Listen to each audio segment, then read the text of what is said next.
This podcast contains strong language and discussions about relationships, sex, and love. It may not be suitable for younger listeners.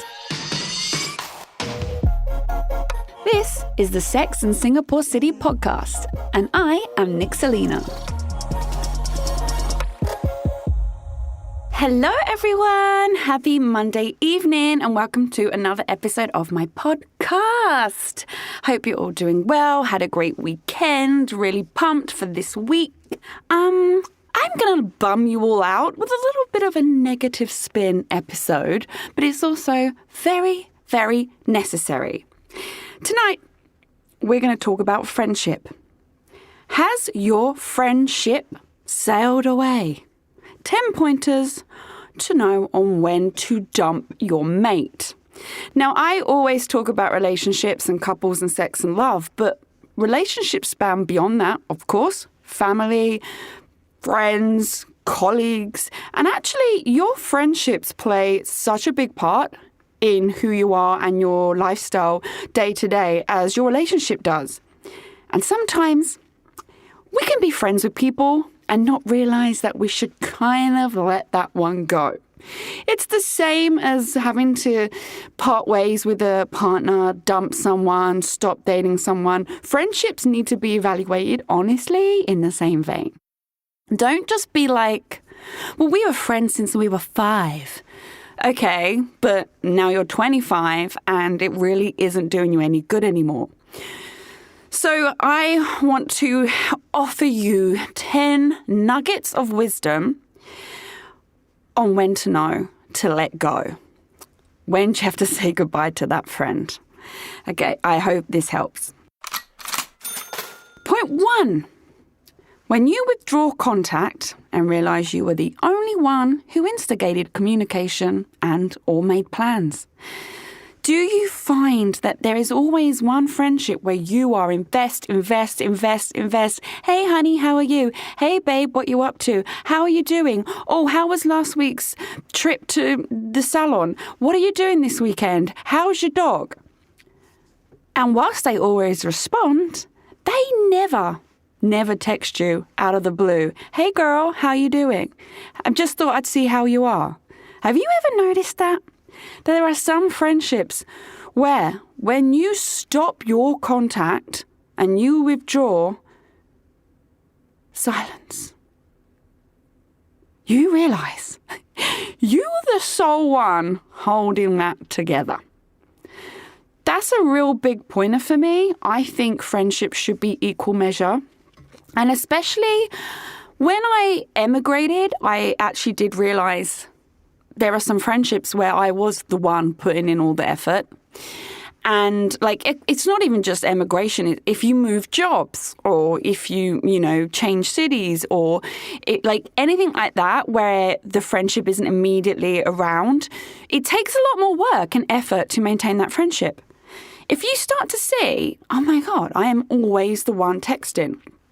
I'm always the one asking to video call. I'm always the one suggesting to hang out. That's a huge flag for me to perhaps let that one go. You shouldn't always be the one making all the plans, always doing the texting. It's not fair. Okay? Point 2. You are feeling drained when you're hanging out with them instead of feeling energized and inspired. This is another really big deal. And it goes the same with relationships.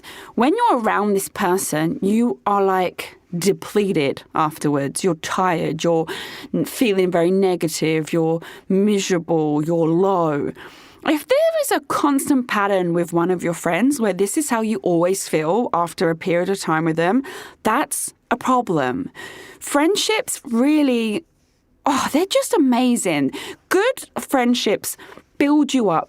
They make you feel fantastic. Your girls and your guys are there for you when you need them. You know that you can turn to them for anything. You know that they'll always support you. And these people, like, you come away feeling so happy and like perhaps laughed until your belly hurt, or, you know, got drunk all night and danced the night away. Whatever it is, you're in such a good place with your friends. If there is a friend around you that somehow drains you, that is a sign. We call them emotional vampires. These people do suck your soul out. And I've had a few friends like that where it was all the attention was on them all the time, all the fucking time. I felt like I didn't exist. I was purely there to attend to their every whim.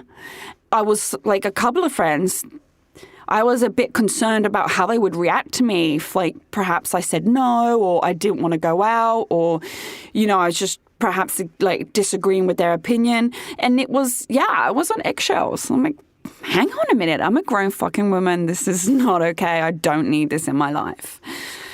Snip, snip. Goodbye. Point 3. When they start backstabbing you and bitching about you to other friends. Yeah, so that's not okay. And a big fat fucking red flag to ditch. Believe it or not, you're thinking, hey, but they're your friend. Why are they backstabbing and bitching about you? Yeah, it happens. Even to 30-something women like me. When a girlfriend or a guy friend somehow finds a reason to be talking about you behind your back, and if it's with mutual friends, you will find out, that's not cool. Like, why? You know, and that's not a friendship. I don't give a shit how long you've been, you know, friends. I don't care if you see each other weekly or whatever it is. There is no reason to bitch and backstab a friend. That is not a friendship. That's someone using their own insecurity, their own jealousy, their own bitterness to keep you close, but then shit on you because that makes them feel better, right? So chances are you're a convenience friend and this isn't a true friendship in the first place. If you hear at any point a girlfriend or boyfriend have backstabbed you, yeah, cut the fuck loose there and then. Don't even try and steer that ship back into friendship harbour. Ooh, see what I did there? Point 4. When they have nothing positive to say and it's constantly fucking negative. You know the people where they'll be like, why does your hair look like that? Yeah, your makeup looks shit. You really need to use a better conditioner. Why are you dressed like that? Have you thought about wearing different shoes? You know, you should probably go to the gym more. I think you should probably stop drinking. You should definitely lose some weight.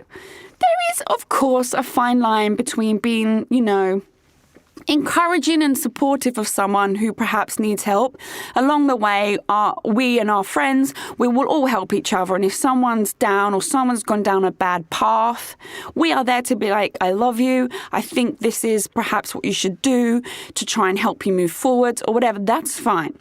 But when someone around you in your life has nothing fucking good to say whenever you hang with them or even through text, that is just toxic shit you do not need. That's almost as bad as bitching about you behind your back. It's like firing fucking negativity in your face. And you'll just feel so shit about yourself. Like, your friends should be saying, oh my God, I love your dress. Where'd you get it? Oh my God, you look so stunning today. You look glowing today. Oh my God, you look incredible. I've just seen your stories. What are you up to? Like, really, really positive vibes. And I don't get how negativity swirls around certain people, but it does. And it is not okay. Point 5. When they are clearly using you financially and or gifts, and you receive nothing back. You don't give to receive, right? Let's make that very clear. How However, if you're always the one picking up the fucking check, if you're always the one supplying all the food at parties, the alcohol, perhaps you're organising takeaways or dinners at restaurants, and you'll go, oh, I'll get it, and they always let you get it, and they never say, hey, next one's on me, if that's a frequent thing with someone, don't let it slide. That's not okay. Same goes for special occasion gifts. Are you the one that always does lovely cards, lovely presents, birthday presents, Christmas presents? Do you always do this for someone? Yeah, you got fuck all. That's also a problem. Like, very recently I had someone who would always say, oh, I'll buy you a housewarming gift. I'll buy you something for the home. Oh, I'll buy you a nice birthday gift. Oh, I forgot to bring it. Like that. I didn't get a single fucking thing. And yet, the other way round, yeah, I would provide. I would say, here's this, here's that, here's your birthday gift. So I just, it's not one. I've actually had this quite a few times, and I started to really reevaluate this, because I'm like, why the fuck every year do I go out of my way to do something amazing for this person when they're not actively engaging with me in the first place, and I'm not getting anything back, at all? I know money is a shitter, because obviously we all have, different finances and whatnot. Completely understand that. It's, very subjective. But I think really it should be as equal as it can be. And things don't have to be expensive to be thoughtful. You can do cards on the cheap. You can hand make stuff. I had a girlfriend who was just so good at making things. It was the sweetest thing. She would always make me little notes in my purse, and take Polaroids and put it in a birthday card. Just a sweetheart, really. And I loved that. And it doesn't cost much, but it meant so much to me. So even if you're broke, it's the fucking thought, I think, that really matters. So if you've started to notice that someone is always putting on you to pick up the bill, to organise going out and then pay, to buy the group stuff, to always dish out your money and not give you anything back, sorry, but that is a flag. It's a financial red flag. Point 6.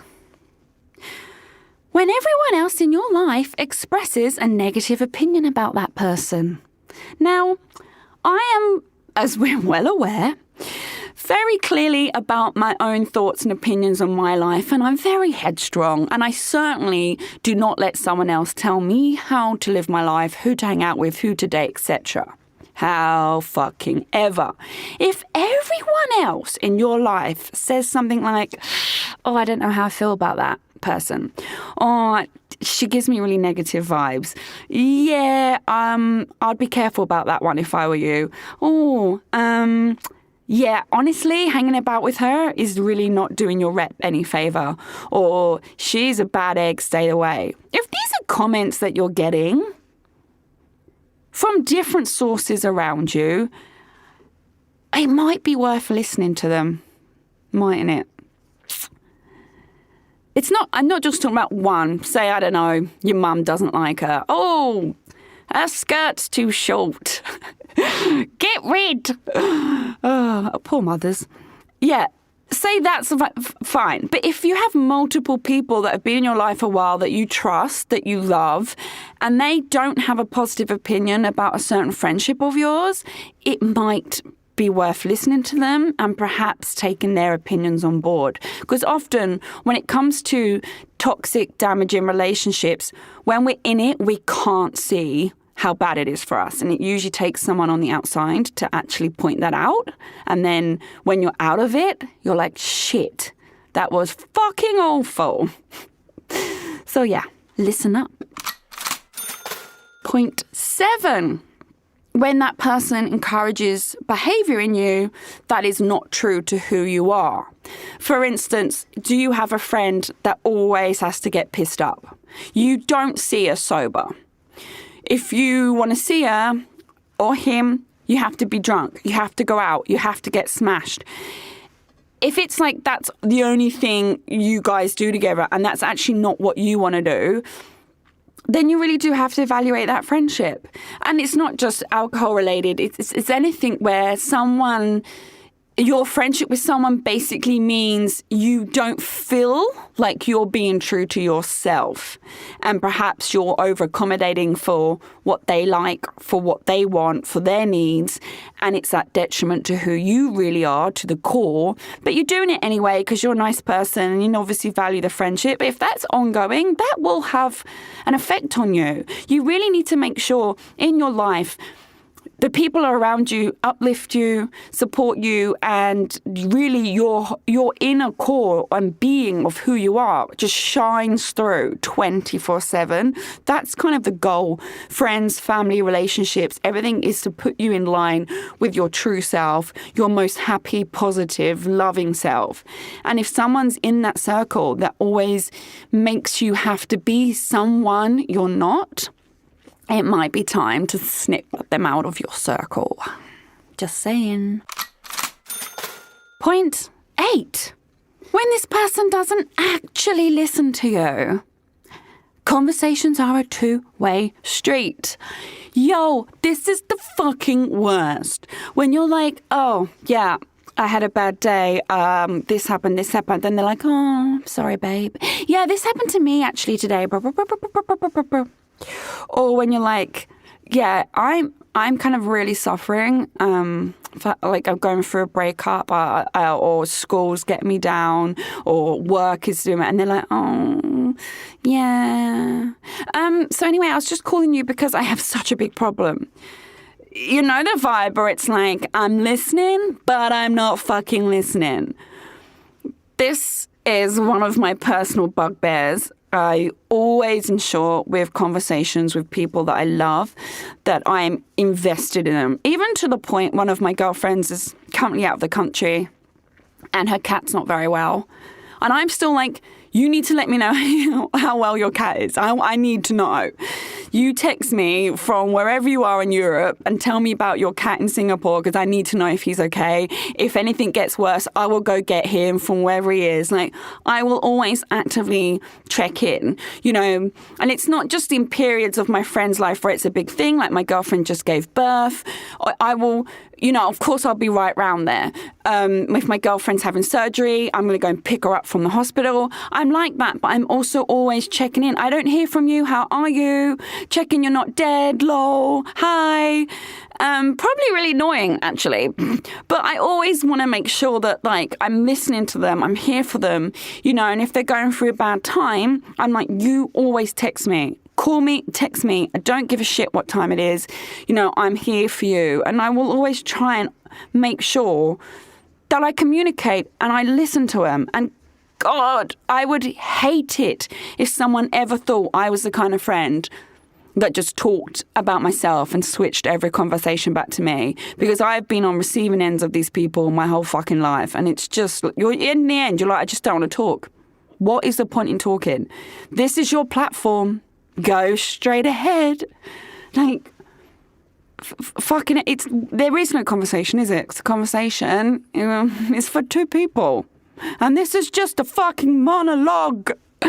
So yeah, no, hate it. If this happens with you and someone in your life all the time, and you start to realize that I can't rely on them to be there for me because they don't really listen or care. And any problem I have is switched back to their problem, or they'll be like, oh yeah, that happened to me too, and go back to that, yeah, you might want to reconsider relying on this person for anything, actually. Point number 9. When you start to realize it is a convenience friendship for them, and there is probably ulterior motives. So when it's a convenience friendship, example, there was someone I used to hang out with in London years ago who I thought had my back. I think she used me a lot for what she could get out of me. Events we could go to, used my name, my blogger name, and all that jazz. And I never saw it. And actually, she was one of the people where my other friends were like, we really don't like her, Nix. And I was like, no, she's fine, made excuses or whatever. And yeah, As soon as it suited her when her life changed to not need to go out to events, to not want to do all these things, and didn't hear a fucking thing. So cool. You got to really start honing, I guess, your own life and your tight circle, who's in it. And if you have a whiff of someone who is perhaps using you for whatever it may be, and perhaps the friendship is kind of born out of something that seems to really suit them, yeah, you need to keep an eye on it. And if you start to be like, hey, I just want to go for coffee, I need someone to talk to, and they're not there. But, if you're like, I don't know, partying or at the beach or whatever, and that's their vibe, and they're like, oh, yeah, I'll be there soon, just keep an eye out for anyone that seems to be using you or perhaps has ulterior motives for your friendship. This is quite a broad subject, so it's very hard for me to discuss. But if you want to DM me about this point and throw scenarios at me and we can tease it out together and find out whether there is a genuine friendship there or it's time to cut. Point number 10, finally. When you realize their absence changes nothing in your life. So you perhaps just gone quiet. Maybe you're busy at work. Maybe you're, taking time off on annual leave, having surgery, going on holiday. Perhaps you just want to turn your phone off for a week. Perhaps you don't want to do social media, whatever it is. And you're like, you haven't engaged in the friendship. Or maybe you've even just gone, not interested, bye. And the friendship is done. If their disappearance from your life makes no fucking difference, it was never really a friendship. For me, personally, my friends are my life. Yes, I have a partner, but I would never be that person that gets married or settles down and cuts all their friends out. I just can't fucking bear those people. And those people have also happened to me as well. Okay, married now, bye. What? What? For me, my friends will be with me until I die, and I am so loyal. And one of my best friends lives 7,000 miles away, also married. She has 2 kids, and we talk all the fucking time. There really is no excuse or no reason not to keep your friends alive, because friends really are one of the most important things. And if, I hate to say it, but if your relationship ever failed, it will be your friends that pick you the fuck up and get you out of that hole and get you out of that house. So a friendship in your life is a huge deal. And if you don't really notice this person doesn't even exist anymore, you're like, oh, I don't see you anymore, nothing's changed, then it probably wasn't a friendship in the first place. Because most of my best friends and soulmates, if they disappeared from my life, I would be fucking devastated. And I certainly wouldn't, my whole social diary would change. I wouldn't be seeing them. I wouldn't be going out and doing the things okay, yeah, but still have my partner. But my partner doesn't replace my best friends. And for me, that's the sign of a true friendship. So yeah, if you realize without them around that perhaps you even feel relieved without them around, you feel more positive without them around, that is definitely a sign that friendship has fucking sailed. If you need any more pointers on this subject, just holler at me. Instagram is @Nixalina. Nixalina. And I hope you'll go forth, have wonderful friendships. And if you find any of the toxic ones, snip, snip, baby. Thanks for listening to the Sex and Singapore City podcast. This episode was produced and hosted by me, Nixalina, and recorded at the Splicecast studio in Singapore. I'm available to listen to on Spotify, Apple Podcasts, Google, and all major podcast listening apps. Do subscribe to enjoy a new episode every Monday evening. Please do give me a 5-star review. It helps other people also find my podcast. For more awesome content and features to read, you can check out my website, sexandsingaporecity.com. That's sexandsingaporecity.com. snip.com. I'm also on social media. Simply search at Nixalina, Nixalina, to find me. Don't be shy, come say hi.